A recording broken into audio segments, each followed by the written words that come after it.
অনিরুদ্ধের চোখের জল মুখে পড়তেই জ্ঞান ফিরে এলো বাণীর। জড়িয়ে ধরে কান্নায় ভেঙে পড়লো অনিরুদ্ধ। হ্যাঁ বন্ধুরা, এমনটাই দেখা যাবে। তাই সম্পূর্ণ জানতে ভিডিওটিতে লাইক দিয়ে চ্যানেলটি সাবস্ক্রাইব করে দেখতে থাকুন। গল্পের শুরুতে দেখা যাবে অনিরুদ্ধ কনস্টেবলকে ফোন করে বলে, আমার স্ত্রী বাণী চ্যাটার্জি ঠিক আছে নাকি একটু দেখবেন। তখনই কনস্টেবল বলে, এত রাতে আপনি ফোন করেছেন, আপনার স্ত্রী ঠিক আছে কিনা? ও তো ঠিকই আছে, আর কি হবে। তখন অনিরুদ্ধ বলে, প্লিজ ম্যাডাম, আপনাকে আমি অনুরোধ করছি, একটু দেখে এসে বলবেন। তখনই সে কনস্টেবল বলে, ঠিক আছে 10 মিনিট পরে ফোন করুন। তখন কনস্টেবল বাণীকে গিয়ে ডাকতে থাকে আর বলে, মিসেস চ্যাটার্জি উঠুন, উঠুন। কিন্তু বাণী কিছুতে না উঠলেই তখনই কনস্টেবল মনে মনে বলে, দেখেও অস্বাভাবিক মনে হচ্ছে, না না, ভিতরে গিয়ে দেখতে হচ্ছে তো। এই বলে কনস্টেবল ভিতরে গিয়ে বাণীকে বলে, মিসেস চ্যাটার্জি। তখনই বাণী কোনো সারা শব্দ না দিলেই, কোনো নিঃশ্বাসের শব্দ না পেলে কনস্টেবল স্যারকে ডাকতে থাকে আর বলে, স্যার অ্যাম্বুলেন্স খবর দিন। ওইদিকে মৌলিকে ফোন করে খবর দিয়ে দেয়। তখনই মৌলি বলে, ব্যাস, আজকে রাতের মধ্যে যদি কাজটা হয়ে যায়, তাহলে বাণী আর কালকে কোর্টে যেতে পারবে না, আমাদেরও কোর্টে যেতে হবে না। এই বলেই মৌলি ভীষণ খুশি হয়ে যায় আর বলে, এবার এবার কি হবে, পুরো রাজত্ব তো আমার বাণী। ওইদিকে অনিরুদ্ধ খালি পায়ে ছুটতে ছুটতে থানায় আসতে থাকে। পায়ে কাজ বিঁধে রক্ত পড়তে থাকে। তারপরেও কাতরাতে কাতরাতে থানায় আসে আর এসে বলে, স্যার আমি আমার স্ত্রীর সঙ্গে দেখা করতে চাই। তখনই অফিসার বলে, এটা কি পার্ক নাকি, যখন তখন আপনি এসেই বলবেন আপনার স্ত্রীর সঙ্গে দেখা করতে চান? এটা কি ভিজিটিং হাওয়ার? তখনই অনিরুদ্ধ বলে, প্লিজ স্যার, আমার স্ত্রী ঠিক আছে নাকি, আমার স্ত্রীর সঙ্গে আমাকে একটু দেখা করতে দিন। তখন অফিসার বলে, ঠিক থাকবে না কেন, আপনার স্ত্রী ঠিক আছে। তখনই বড় অফিসার বলে, কেন ভুল ইনফরমেশন দিচ্ছ ওনাকে? তারপরেই অফিসার অনিরুদ্ধকে বলে, মিস্টার চ্যাটার্জি, একটা দুর্ঘটনা ঘটে গেছে। ওইদিকে বাণীকে হসপিটালে নিয়ে আসা হয়। তখন কিছুতেই পালস খুঁজে পাওয়া যাচ্ছে না। ওইদিকে অনিরুদ্ধ এসে বলে, আমি আমার স্ত্রীকে একবার দেখতে চাই, প্লিজ আমাকে একবার ঢুকতে দিন। তখনই নার্স বলে, দেখুন আপনি এখানে দাঁড়ান, আমরা ভিতরে দেখছি, ওনার পালস খুঁজে পাওয়া যাচ্ছে না।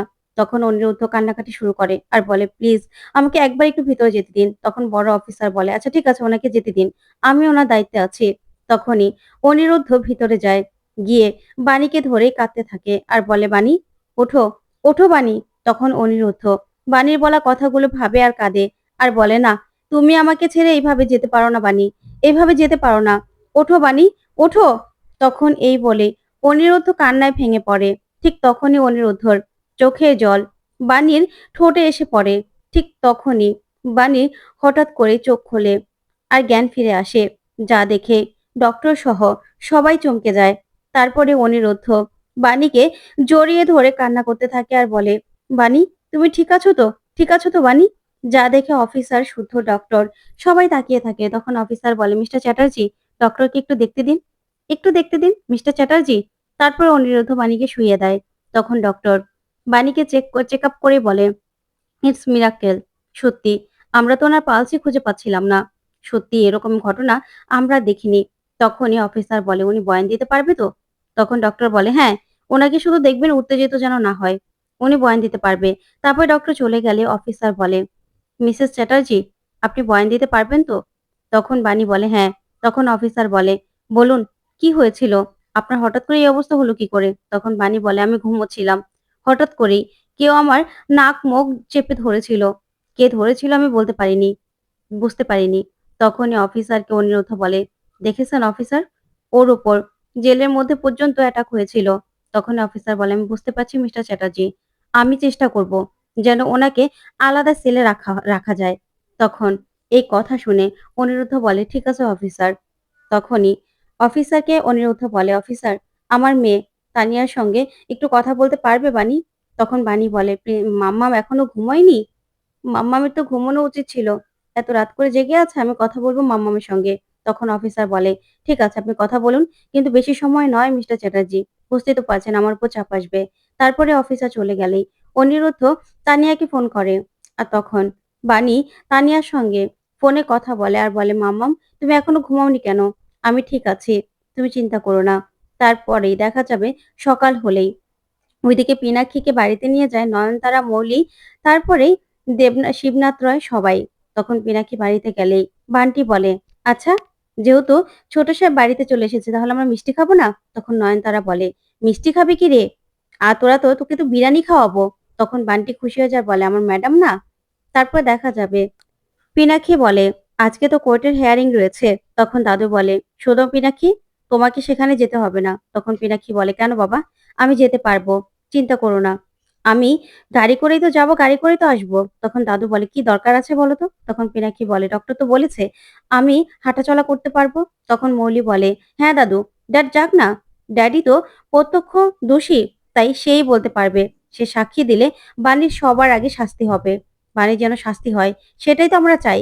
তখন নয়নতারা বলে, হ্যাঁ, আমরা তো এটাই চাই, তাই না? যাক, পিনাক্ষী যাক, কোনো সমস্যা নেই। তখনই দেখা যাবে পিনাক্ষীকে স্যুপ এনে খাওয়াতে থাকে বান্টি। ওইদিকে মৌলিকে তখনই ফোন করে। তখন মৌলি সাইডে গিয়ে ফোনটা ধরলেই পুরো চমকে যায় বাণীর বেঁচে থাকার কথা শুনে।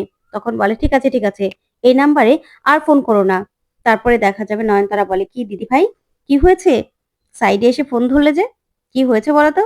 তখনই মৌলি ভয় পেয়ে যায় আর মনে মনে বলে, এই গ্র্যান্ড মামির চোখ থেকে তো কিছুই এড়াতে পারছি না। ওই বাণী ঠিকই বেঁচে গেল, ও না পিচাসের রুহু। তারপরে দেখা যাবে মৌলি বলে, না না ঠাম্মি, তেমন কিছু না। তখন ঠাম্মি বলে, দিদি ভাই, তুমি ভয় পাচ্ছ তাই না? ওই বাণী ডাকাত রানী যদি ছাড়া পেয়ে যায়, বা ভিকির সবকিছু জেনে যে তুমি ওকে বিয়ে করতে চেয়েছিলে সেটা যদি সামনে চলে আসে, সেজন্য ভয় পাচ্ছ? তখন মৌলি বলে, না না গ্র্যান্ড মামি, আমি ভয় পাবো কেন? ওইদিকে দেখা যাবে নয়নতারা মনে মনে বলে, দিদি ভাই তুমি কিছু লুকোচ্ছ তাই তো? আগে ওই বাণীর ব্যবস্থা করি, তারপরে তো তোমার ব্যবস্থা হবে। তারপরে দেখা যাবে কোর্টে সবাই মিলে হাজির হয়। তখন বাণীকে নিয়ে আসা হলেই অনিরুদ্ধ বলে, বাণী, তোমার শরীর ঠিক আছে তো? তখন বাণী বলে, হ্যাঁ মিস্টার চ্যাটার্জি, আমি ঠিক আছি। তখনই দেখা যাবে অ্যাডভোকেট বলে, বানি, তোমার সঙ্গে যা যা ঘটেছিল সেদিন সবটা তুমি কোর্টে দাঁড়িয়ে বলবে, ঠিক আছে? সবকিছু তোমাকে বলতে হবে। তখন বানি বলে, ঠিক আছে। তারপরে বানিকে কাঠগড়ায় এনে দাঁড় করালে ওইদিকে জজ সাহেব চলে আসে। তখন জজ সাহেব বলে, বিরোধী পক্ষের উকিলকে আপনি কি বলবেন? তখনই দেখা যাবে বিরোধী পক্ষের উকিল দাঁড়িয়ে বলে, ইওর অনার, বাণী চ্যাটার্জি সম্পত্তির জন্য আর নিজস্ব ক্ষোভের থেকে মিসেস মিস্টার রয়কে গুলি করেছে। তখনই বাণীর উকিল বলে, ইওর অনার, এসব কিছু মিথ্যে। আমার মক্কেলের গুলি করার কোনো মোটিভই নেই। মোটিভ ছাড়া কেন গুলি করবে? আর তাছাড়া আমার মক্কেল কোনোদিনও গুলি চালাতে পারেনি। তখনই দেখা যাবে মৌলির উকিল বলে, উনি স্বীকার করে নিয়েছে সবটা। তখন বাণী বলে, ইওর অনার, আমাকে ভুল বুঝিয়ে কাগজটাতে সই করে নেওয়া হয়। তখনই জজ সাহেব বলে, আপনাকে যখন বলতে বলবো তখন বলবেন। তখনই বাণীর উকিল বলে, ইওর অনার, যখন আমার মক্কেল থেকে সই নেয় তখন আমিও ছিলাম না উপস্থিত। আর আমার মক্কেলকে ভুলভাল বুঝিয়ে সই নেওয়া হয়। তাই আমি এই সাক্ষীর কাগজকে বাতিল ঘোষণা করার আবেদন করছি। তখনই জজ সাহেব বলে, হ্যাঁ, আইন সবার জন্য সমান। তাই যেহেতু আইনের কোনো নিয়ম মেনে এই সইটা নেওয়া হয়নি, তাই এই আবেদন মঞ্জুর করা হলো আর এই সাক্ষী বাতিল করা হলো। তখন তো এই কথা শুনে অবাক হয়ে যায় মৌলির উকিল। তারপর দেখা যাবে পিনাক্ষীকে কাঠগড়ায় ডাকার আবেদন করে মৌলির উকিল। তখন পিনাক্ষী কাঠগড়ায় আসলেই মৌলির উকিল বলে, আচ্ছা, সেদিন কি কি ঘটেছিল বলুন তো? তখনই পিনাক্ষী সবটা খুলে বলে আর বলে, আমার স্ত্রী আর আমি বাইরে থেকে যখন আসি, তখন সেখানে আমার মেয়ে, আমার ছোট মা সবাই ছিল, অন্তরাও ছিল। আর সেখানে বাণীর হাতে বন্দুক ছিল। তখনই উকিলবাবু বলে, বাণী চ্যাটার্জির হাতে বন্দুক ছিল তাই তো? উনি আপনাকে গুলিটা করেছে? তখন পিনাকি তাকিয়ে থাকে। তখন উকিলবাবু বলে, বলুন মিস্টার রয়, বলুন। তখনই দেখা যাবে পিনাক্ষী বলে, হ্যাঁ, গুলিটা করেছিল, বাণী গুলিটা করেছে।